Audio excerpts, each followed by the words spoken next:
Here's John Barron. There's something that a lot of people aren't talking about yet. It's not sharks and it's not riptides or jellyfish or even what we've talked about before, potentially carcinogenic sunscreens. What we're talking about is pollution at the beach, which has actually become out of control. The EPA says that more than 3.5 million people in the U.S.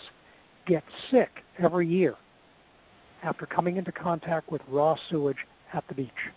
The raw sewage can be in water that looks perfectly fine when you look at it. And this can be, ocean, it can be lakes. So even if you're living in the heartland, you're not escaping from it.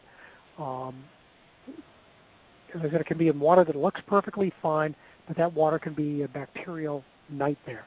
And that 3.5 million figure, and this is the FDA says this, might be a gross underestimate.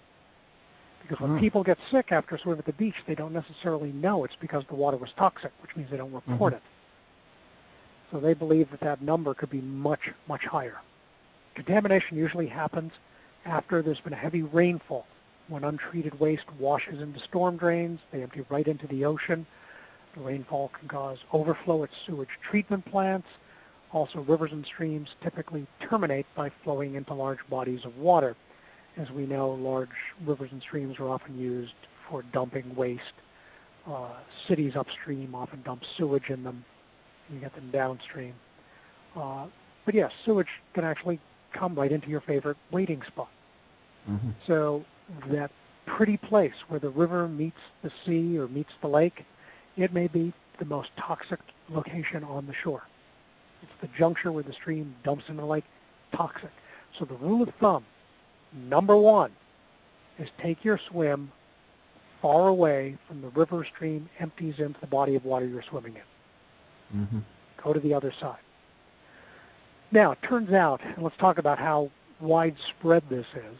The problem of beach pollution is it's incredibly widespread, shockingly so. The number of polluted beaches across the U.S. is rising steadily.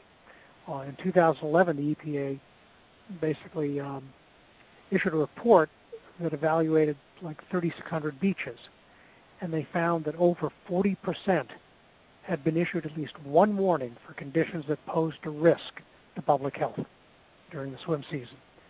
The year before, it was only, actually, it was 43%. The year before, it was only 37%.